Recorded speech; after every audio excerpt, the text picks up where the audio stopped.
What is up, guys, and welcome back to episode 39 of my F1 2016 mobile career mode. And today we have the German Grand Prix in season 3. Check out the last episode at my personal home race in Britain. That was a very tough race at Silverstone. The AI were just impossible to race with. Uploaded about a week ago, so you've had plenty of time to go check it out. And spoiler alert, we managed to take 8 points away from that race, which is very disappointing, so hopefully we can bounce back today. And of course, this is our driver's home race. This is Sebastian Vettel's home race, driving around the Hockenheimring in a Ferrari. It's going to be packed to the rafters with supporters, so hopefully let's try and see if we can bounce back from Silverstone and get a decent result here this weekend. Welcome to the Rhine Valley and the Hockenheimring, where we await the start of the highly anticipated German Grand Prix. So let's join the action down on the grid.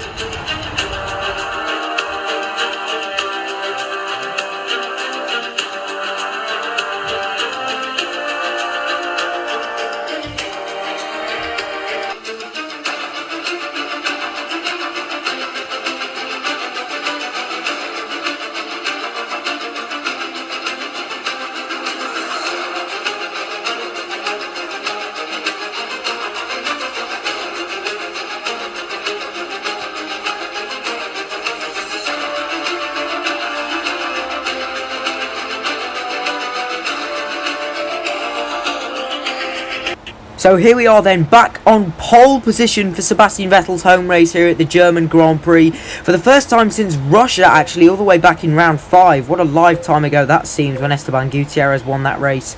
Apologies for the lack of uploads at the moment. I'm very, very busy, as per usual. We're going for the super soft tyres as we now rev up to 5 red lights for the German Grand Prix. And we're underway. It was a pretty long hold there for the lights out, but we seem to have got a pretty good launch. Hamilton might try and challenge into turn 1, but we're going to just about there keep it in the track limits and take the first corner flat. And already looking at the minimap, that's pulled me out a significant advantage. So let's just move on, because unfortunately on the first stint there wasn't much that happened.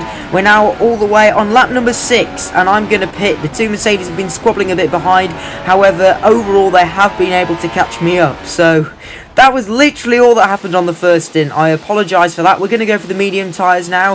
A very slight setup tweak. We're going to leave the pit lane in P5. 2.3 seconds, a decent pit stop. And that was our sole scheduled pit stop of the race. So hopefully that's going to be some sort of an undercut attempt on the Mercedes, although we know from previous races that the AI don't really have any tyre wear. But let's see what we can do. As now we've just started lap number 9, and I believe both Mercedes have pitted, and there we go indeed. That is Lewis Hamilton going through turn 1.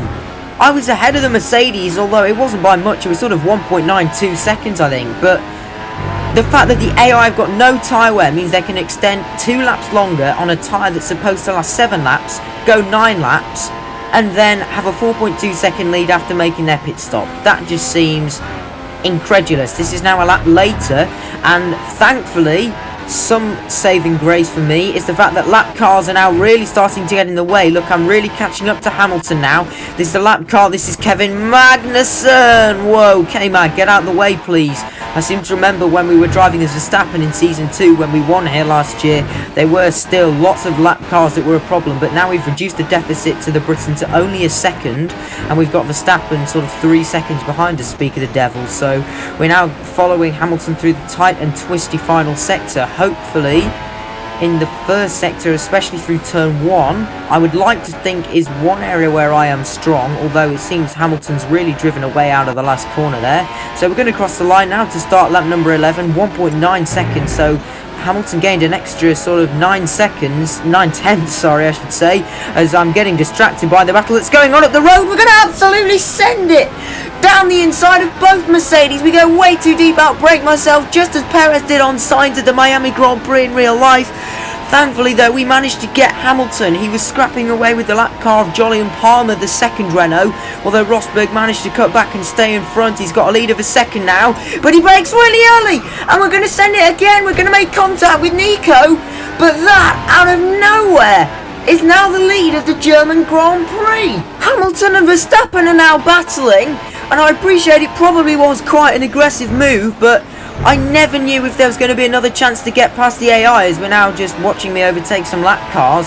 But yeah, I appreciate sometimes I go for some rather exotic overtakes, but the AI just have such a weakness through that corner. They always seem to brake really early, which is why I gained a second on Rosberg, and I mean I kept it within the track limits, although we did make a small bit of contact, the AI partly not getting off the racing line, but also because, yeah, it was a bit optimistic, but still, I don't care. I got the move done, we're into the lead, and we're now looking to control this race, to see it out to the checkered flag, as we're now already on the final lap of the race.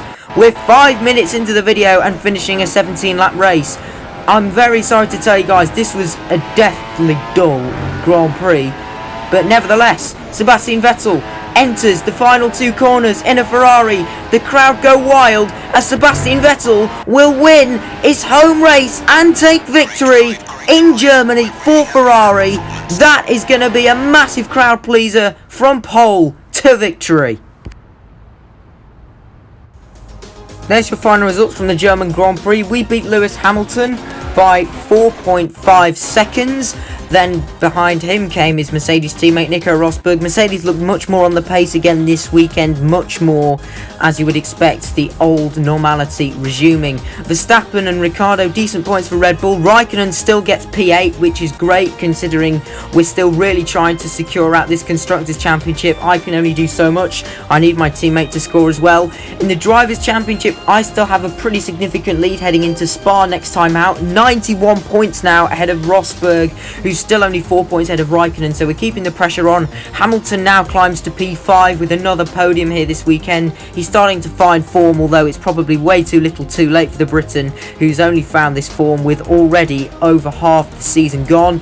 Every driver's already scored points. In terms of the constructors, thankfully, we still have a pretty sizable margin ahead of Mercedes. 113 points. Red Bull still in third place. Force India dropping to fourth, with Hulkenberg not scoring points today, I don't think. But yeah, that's just about it for today's video. Sorry it's been very short. It was just a boring race. Not much happened. You saw everything else. You saw what you needed to see. The rest of it was just me driving laps. Again, apologies for the lack of videos lately. I have the busiest life in the United Kingdom. Thank you very much for watching this video. If you enjoyed, please be sure to like, share and subscribe. Let's get to 500 subscribers. Don't forget to follow me on Instagram and join my Discord. Both links are in the description below. And I'll see you guys all next time. Goodbye.